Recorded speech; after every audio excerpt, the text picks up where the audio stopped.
We have just got the update highlights for the 8.40 version of Raid, and it is coming soon, apparently, from what they say here. There's a few things in here that I'm definitely very excited for, and I want to go over with you guys today. So first of all, we have the Impulse gear set, which was previously a 4-piece set with a plus 12% speed and a 30% chance to reduce a random skill cooldown by 1 turn. Now it is a 2-piece set with 12% speed and a 12% chance to reduce a random skill cooldown by 1 turn. This is fantastic. Similar thing happened with the Zeal set here, where they've been made into 2-piece sets, which is absolutely phenomenal in my opinion.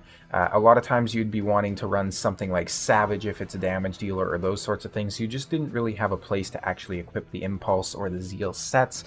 So for me at least, they pretty much just sat in the vault, and they can only come from live arena at the time of making this video, so there's not really a consistent way that you can actually farm them, which means that you're not really going to get 4 good pieces very readily, right? So you can't run the dungeons, you can't forge them, you can't influence what you get, and you're probably not going to use, at least in my case, you're not going to use Chaos Ore on a set like this just because it's not that good. So I think this is a absolutely fantastic change here, just to reduce the cooldown a little bit, but I don't think that's too much of a nerf to it. I think this is still going to be very useful. This is basically similar to getting a Relentless proc, right? So a little bit better than a Relentless set. The Zeal set is now a 2-piece set with 20% crit damage, 3% damage for every 25% HP this champion has.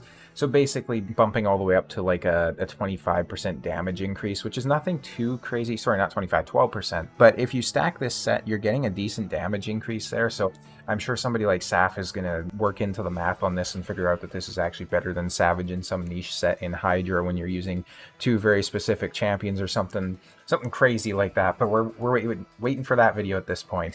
Another big one that I'm excited here for is Queen Ava. This was actually my first ever legendary champion, and I maxed her for her A3 here. Because I used her as my campaign farmer, since she would reduce the cooldown if anybody was killed. So they increased the damage multiplier on that.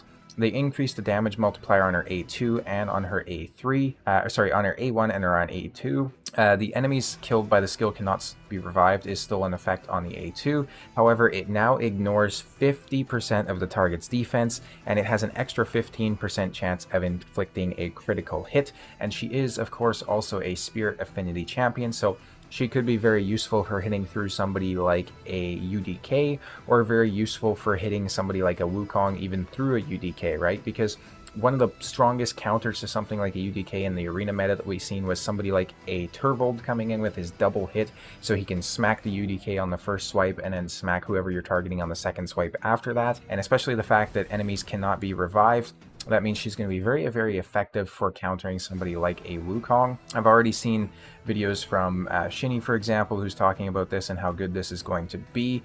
And also Manaya here actually got a pretty decent buff as well, where she's basically doing more healing and unresistible debuffs and all that sort of good stuff. And then, of course, with these update notes, we also have the mythicals that are coming into the game. I'm not really too worried about the mythicals in all honesty, just because when I look at them as a low spend player, I just see another champion that I'm not going to get, considering the only way to acquire them is through the primal shards, and I'm getting maybe like a couple of those a month, and the Mercy is at like what, 200 like it is with a legendary and ancient, so I'm probably not going to be getting a mythical anytime soon. But this guy looks fantastic. Toshiro, he looks like a very, very cool champion. The other mythical they're adding is kind of meh. With the Eastrid Dream Song, I do want to very clearly call out that she is going to be a very good champion for Hydra. I made a review video on her recently where I talked about her, and we couldn't see the base stats or anything like that at that point. But yes, this champion is going to be very good for Hydra. I glossed over that because I do have Nekmothar on my account, so I use him instead. But this champion definitely could help you out in Hydra, so if you need a Hydra champion, go ahead, fuse her, build her, whatever. But I do still stand by what I said. If you basically have that role covered inside Hydra, she's probably not going to be very good in most areas of the game. Apart from that, of course, you'll get some use out of her inside the city of Zentranos, especially if you have souls on her and stuff like that, right? So maybe put her on your wish list or whatever, depending on what other champions you have. Flaumond, the Morn Sword, coming here as well, which is going to be one of the faction ally champions, which is fantastic. And then we have this Wallmaster Orthorion, who looks to be a fantastic champion as well. I know Nubraids made a fantastic video breaking down all of those champions. If you're curious about the champions themselves, I'd actually recommend you to go and take a look at his video on it, because he's a fantastic content creator. I like watching his videos. The more viewers we get him, that's a win for me as well, because more people in this community and more positivity going around helps everybody at the end of the day. And I think he did a very, very good job of breaking down the champions and their skill sets and why they're good and why they're bad. And overall, I just agreed kind of with his impressions on the champions. So definitely go check him out. I might link the video down below. I do definitely want to get this guy. I don't know if I ever will, right? I haven't pulled any mythicals yet from my shards. I'm interested to hear if you guys have pulled a mythical, and if you have, who the mythical was.